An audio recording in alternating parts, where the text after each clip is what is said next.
Assalamualaikum warahmatullahi wabarakatuh. Selamat pagi dan salam sejahtera. Gimana kabarnya semua? Oke, hari ini kita memasuki minggu pertama perkuliahan semester genap 2020-2021. Kali ini saya diberi tugas untuk mengajar kembali teman-teman di teknik logistik untuk melanjutkan mata kuliah yang semester lalu pernah saya ajarkan, yaitu terkait kalkulus 1. Nah, semester ini saya mengajar di mata kuliah kalkulus 2. Seperti itu. Apa saja yang akan kita pelajari di kuliah kalkulus 2 pada semester ini? Ada beberapa materi yang kita pelajari, di antaranya terkait indefinite integral, lalu kemudian definite integral atau integral tak tentu, kemudian integral tertentu, lalu terkait pemanfaatan dari integral untuk menyelesaikan salah satu permasalahan pada kalkulus, yaitu terkait fundamental theorem of calculus atau teorema dasar kalkulus. Kemudian kita juga akan mempelajari tentang transcendent function atau fungsi transcendent. Seperti apa saja fungsi transcendent, lalu kemudian bagaimana integralnya, dan bagaimana turunannya. Barangkali di semester lalu kita belum belajar tentang turunan dari fungsi transcendent karena kita belum belajar fungsinya. Lalu kemudian kita juga akan belajar tentang turunan dan integral dari beberapa fungsi transcendent ya. Tadi sudah saya sampaikan. Lalu kemudian kita juga akan belajar tentang integration method atau metode-metode yang digunakan untuk menyelesaikan permasalahan integral yang bentuknya unik-unik gitu ya. Lalu kemudian ada integrasi hampiran, ada integral tak wajar. Waduh, ada yang tidak wajar gitu ya, seperti apa. Nanti akan saya paparkan ya. Jadi tidak usah khawatir di awal, nanti kita akan paparkan semuanya. Lalu kemudian aplikasi dari integral. Seperti biasanya ya, untuk apa kita kok belajar integral kalau kita tidak tahu aplikasinya. Sehingga di akhir pertemuan nanti saya akan memaparkan kepada saudara terkait pemanfaatan integral dapat digunakan dalam masalah apa saja. Lalu kemudian ini adalah buku referensi yang sekiranya saya gunakan untuk mata kuliah kalkulus. Saya rasa masih sama ya dengan buku-buku yang digunakan pada kalkulus 1, cuman mungkin bedanya untuk kalkulus ini yang untuk terbitan Purcell itu adalah kalkulus 2. Jadi bukunya warnanya berbeda. Kalau kalkulus 1 warna putih, kalkulus 2 warnanya biru ya. Biru laut, biru muda seperti itu. Nanti bisa dicari. Untuk buku Thomas Kalkulus ini masih sama. Kalau untuk Hasim Baisuni, dari Prof. Hasim Baisuni yang kalkulus tema kalkulus, ini nanti bisa dilihat ya, tidak semuanya bisa menggunakan, jadi ini sifatnya adalah pembantu saja.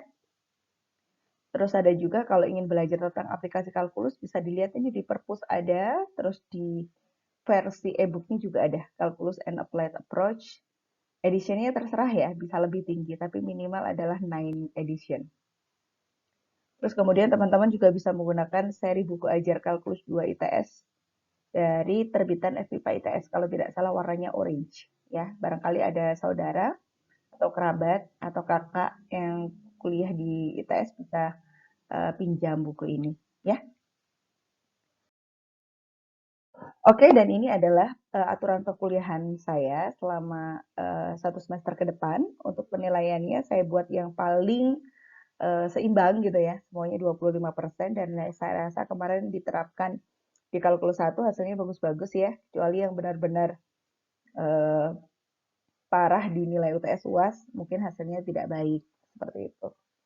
Lalu untuk kuliah saya dalam 1 semester ini, izin ketidakhadiran maksimal 4 kali pertemuan. Saya rasa ini mengacu pada peraturan akademik ya, jadi ketika tidak hadir pada 4 kali pertemuan, maka tidak bisa mengikuti AS, seperti itu. Dan ini adalah nomor HP saya dan email saya. Silakan dimanfaatkan ketika membutuhkan dan dikontak selama jam kerja saja. Oke, baiklah.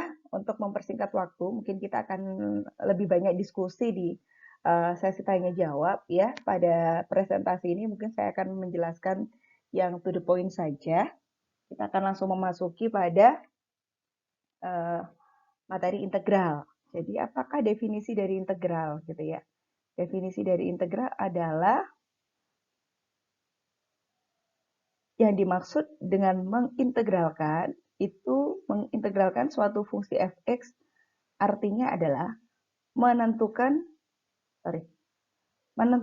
suatu fungsi f besar x sehingga ketika kita masukkan seperti ini f besar aksen x itu adalah fx gitu ya. Jadi dia adalah seperti kebalikan dari turunan. Kalau turunan, misalkan kita memiliki turunan f aksen x turunan dari f besar artinya f kecil gitu ya. Sehingga kebalik ketika kita tanya integral dari f kecil, hasilnya adalah f besar plus c. Seperti ini. Ya, kurang lebih seperti ini. Lalu tadi di depan saya utarakan ada dua macam integral. Ya, ada integral tak tentu, di mana integralnya itu tidak ada batasnya, yang akan kita pelajari pada minggu ini. Lalu ada juga integral tentu, yaitu integral yang memiliki batas atas dan batas bawah, yang akan kita pelajari minggu depan. Kemudian, nah, hari ini kita akan menginjak pada materi integral tak tentu. Oke, definisinya apa? Ini adalah definisi dari integral tak tentu. Integral tak tentu merupakan kumpulan dari semua antiturunan dari f kecil. Ya, kumpulan dari semua antiturunan f kecil disebut integral tak tentu atau indefinite integral dan dari f yang bergantung pada x dan dinyatakan sebagai berikut. Sehingga kita lihat di sini integralnya itu di sini nggak ada batas ya, nggak ada batas ya.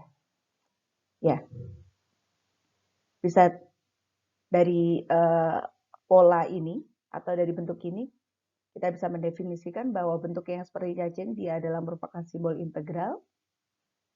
Kemudian fungsi f adalah integrannya alias fungsi yang diintegralkan. Kemudian x-nya adalah variabel integrasi.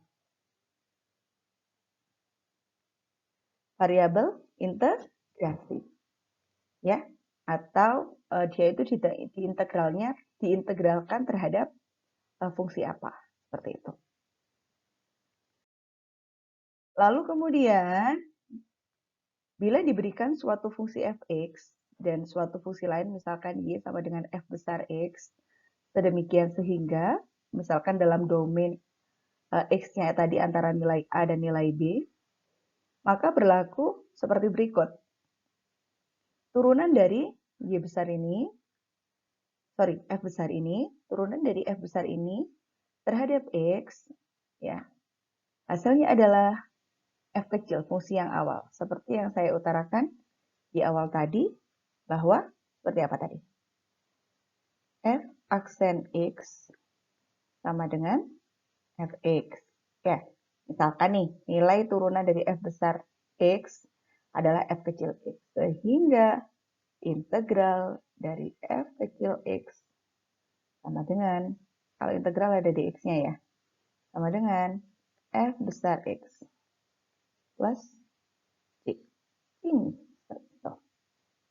Ya. Nah, lalu Bu, dfx per dx itu apanya? Ya, itu kan aturan dari turunan. Kemarin cara penulisan turunan aja.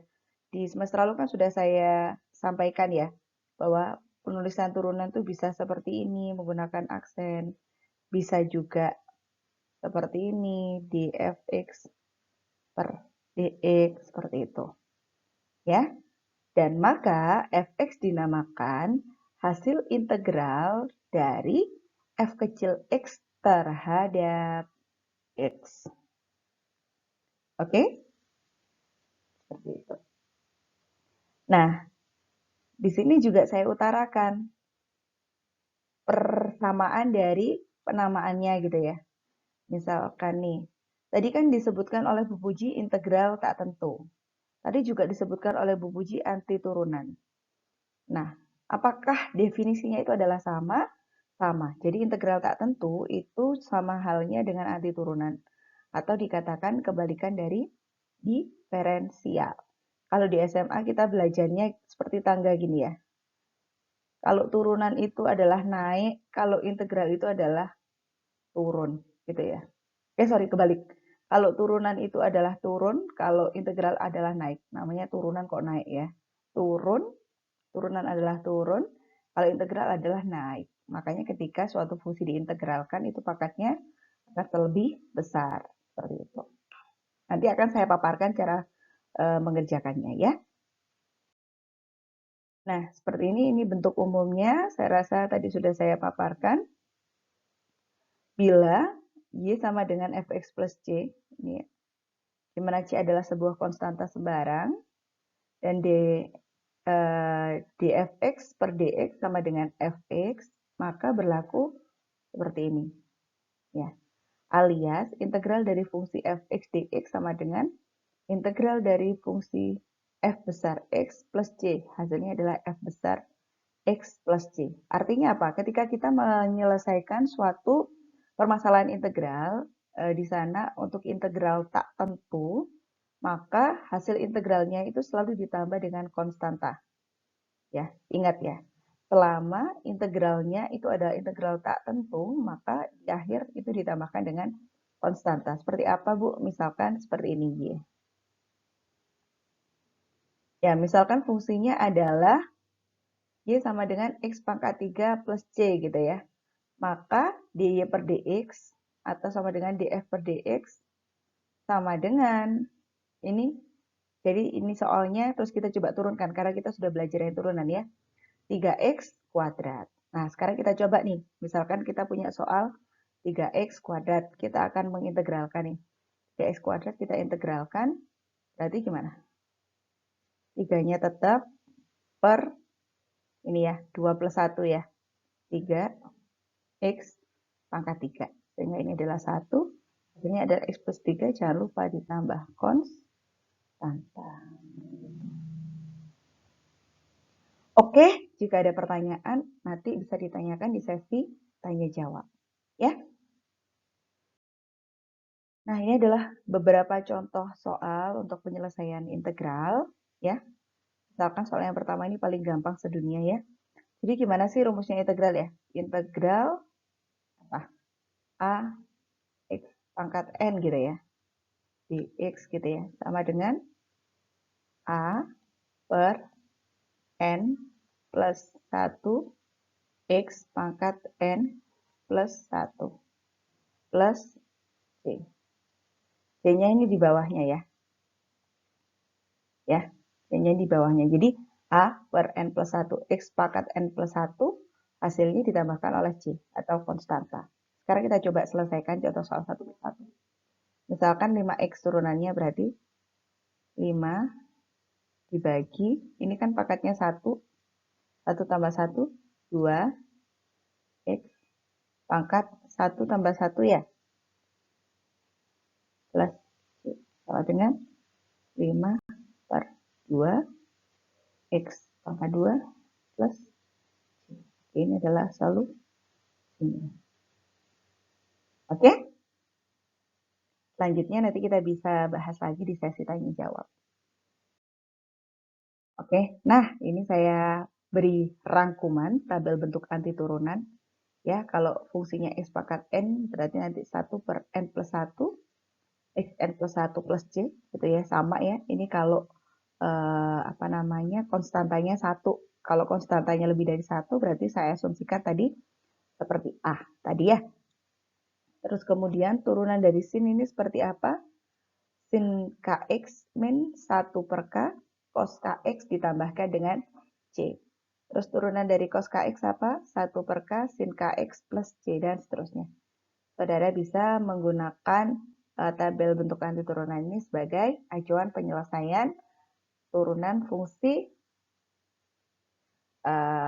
untuk integral, bukan turunan, tapi integral fungsi untuk masalah integral tak tentu, di mana batasnya adalah tidak diketahui.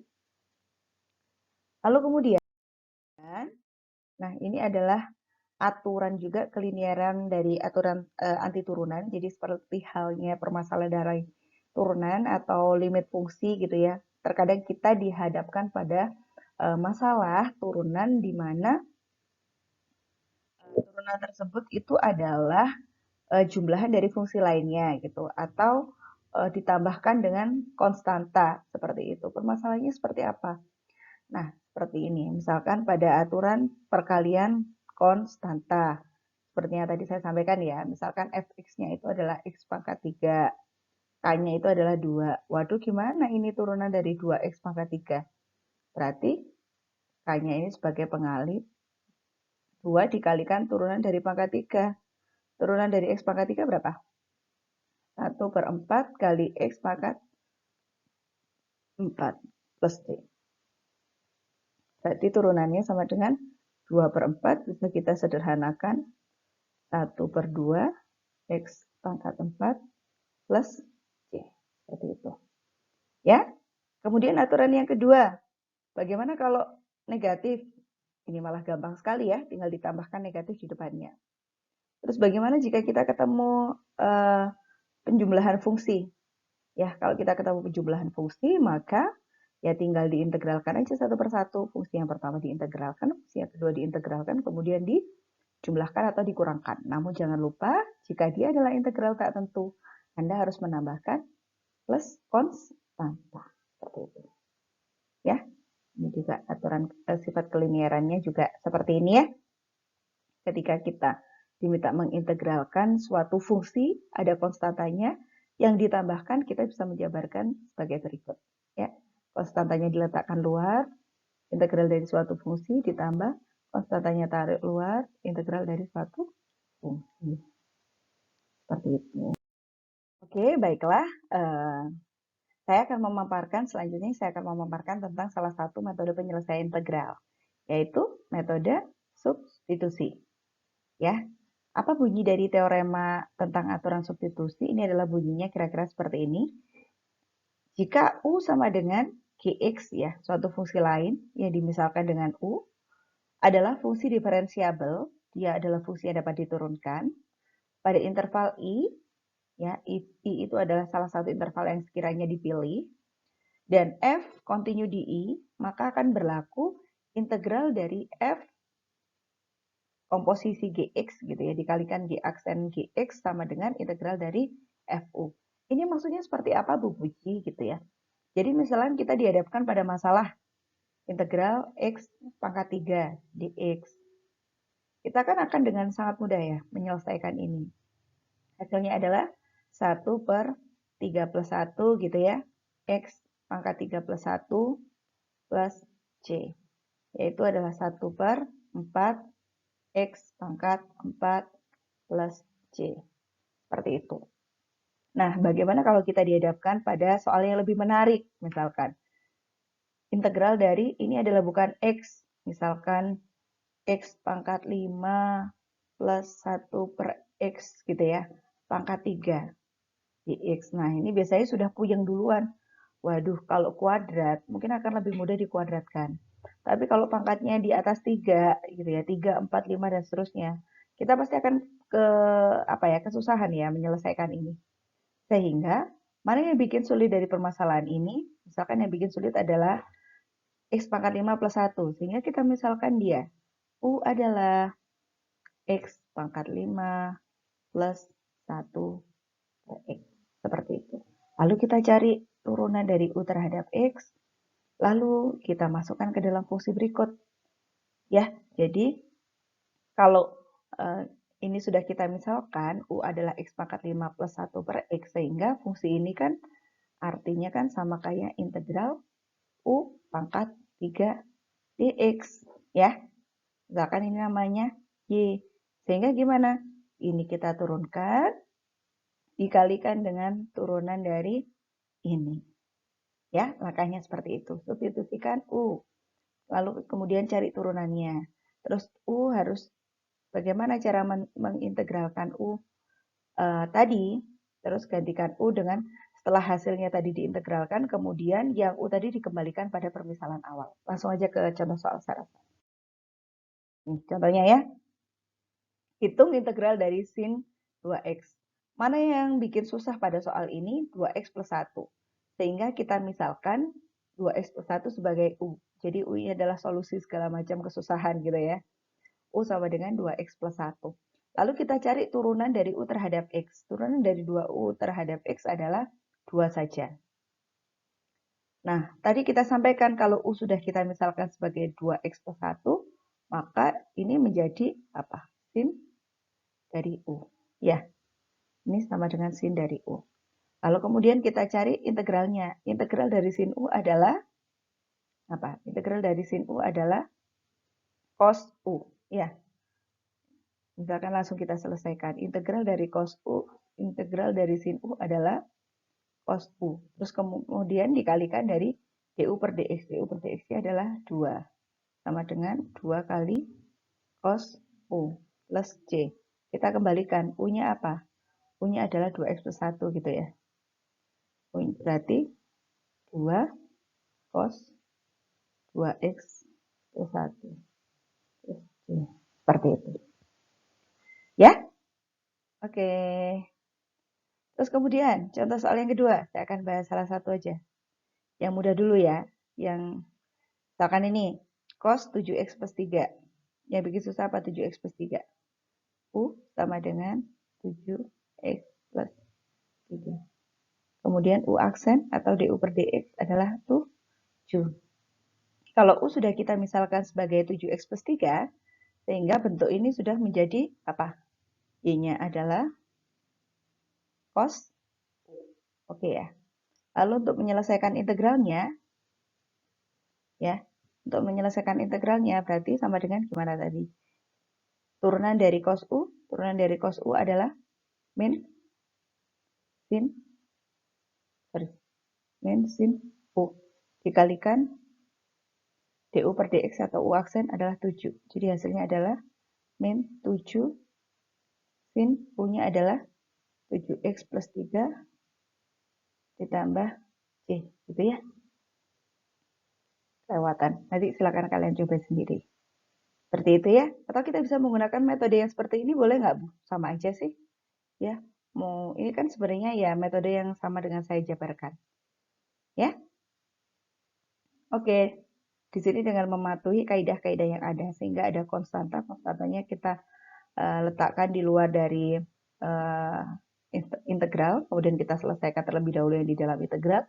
Lalu kita tambahkan. Ya. Sisanya nanti akan kita bahas di sesi tanya jawab seperti itu. Dan di sini saya berikan beberapa contoh latihan soal tugas gitu ya. Silakan nanti saudara coba. Jika ada yang sekiranya ingin ditanyakan dari 10 soal berikut, silakan ditanyakan pada sesi tanya jawab seperti itu. Oke, pertemuan hari ini akan saya tutup dengan kalimat motivasi ya, yaitu dari Eleanor Roosevelt. Dia menyampaikan bahwa masa depan itu adalah milik mereka yang percaya akan keindahan mimpi mereka, gitu ya. Sehingga silakan bermimpi sebesar-besarnya dan capailah mimpi yang kalian harapkan. Gitu. Saya Ibu Puji Andayani, sampai bertemu lagi di sesi tanya jawab. Saya akhiri. Assalamualaikum warahmatullahi wabarakatuh.